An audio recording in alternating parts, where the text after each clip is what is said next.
We're out here at Gene Shepherd Park in Shelby Township. Beautiful park. And we're going to fly some drones today. The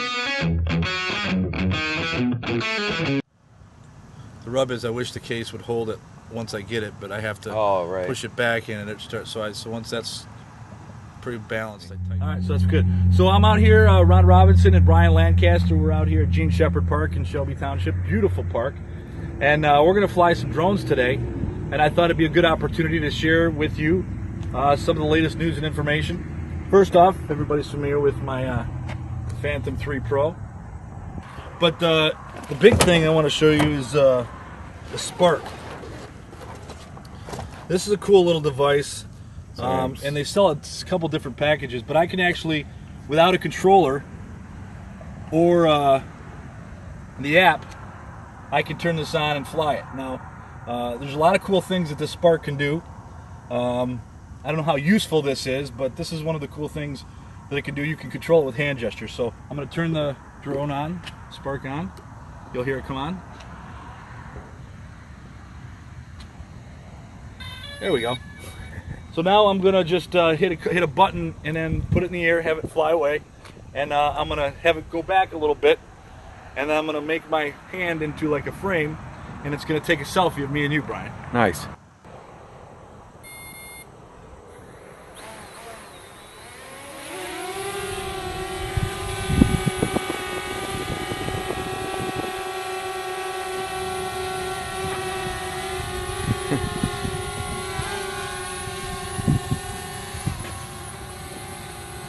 You'll see the red glow.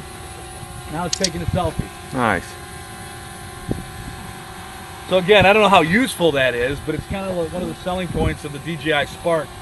Now from here, it'll just follow me from wherever I go. So it'll watch it follow me.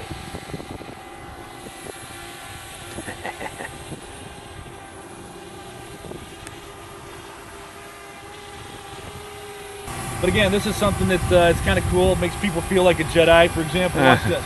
Force is strong in you. You know, just stupid stuff like that you can have fun with.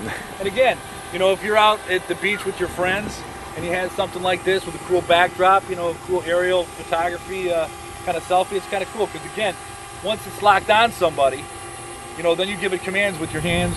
Now what I'm going to do is I'm going to have it call it back to me, and then I'm going to have it land in my hand. Ready? Yes.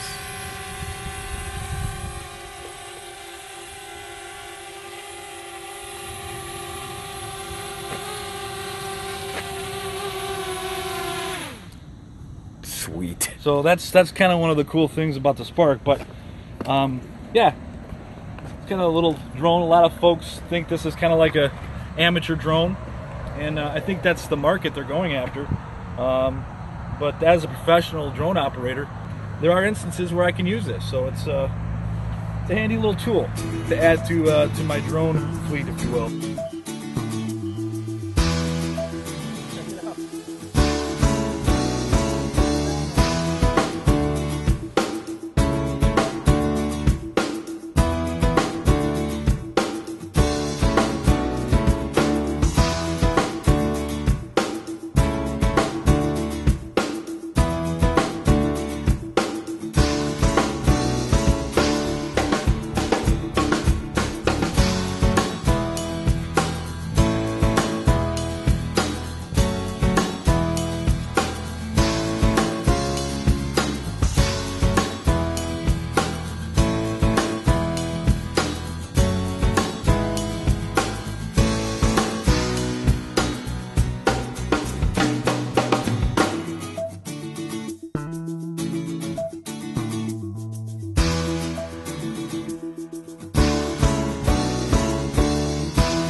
What do you got going here? Oh, it's a beautiful thing. Just saying hi to you right here. Hello. The thing I wanted to talk about, Brian, is the change in rules recently. Of course, if you do use drones for business purposes, you do have to be a certified pilot by the FAA. But if you use them for recreational purposes, not only do you not have to get certified, but you don't have to register your drone anymore. Ah, not even registered, eh? No. I know somebody who's FAA certified though. A guy I knew. Oh, it's you. Oh, me, Yeah, yes. you. I am certified. He's got FAA certified. I was wondering where we were going with that. So why not just go with the guy that's certified, right? Screw all the rest. It's like, you know.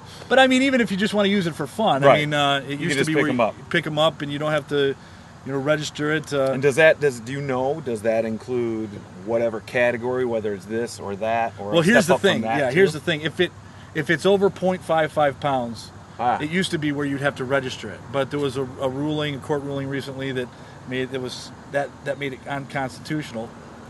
And really? So that was So as it stands now, if you want to buy a drone and you want to use it for recreational purposes, you don't have to register, and you don't have to. But here's where it got interesting. DJI, which owns 70% of the market, right? They took it upon themselves because they don't want to be held responsible if something happens.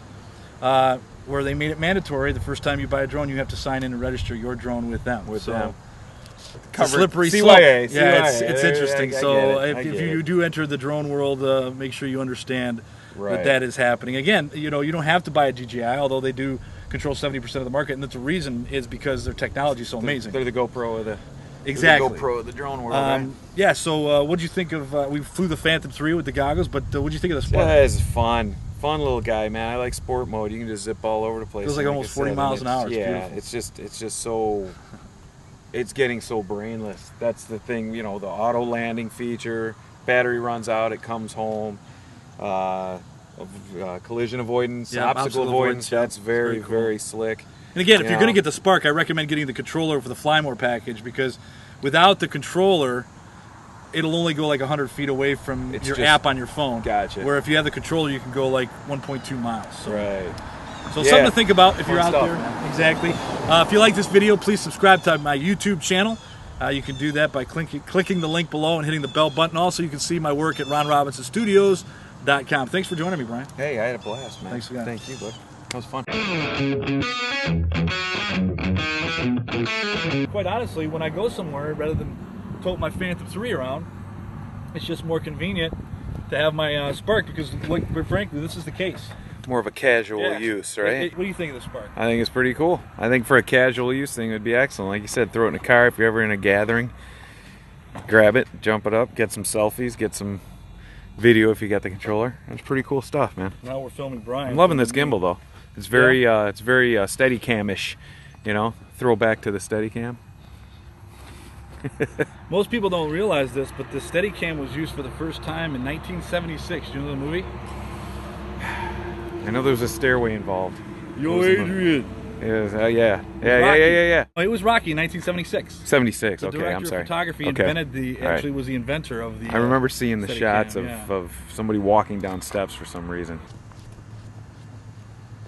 That's pretty cool. So unfortunately, there's like no movement in that. That's nice. Yeah, I like it. It's very, very cool. I think it'd take the whole shaky cam out of amateurs' hands, And the smaller your camera, the more you shake.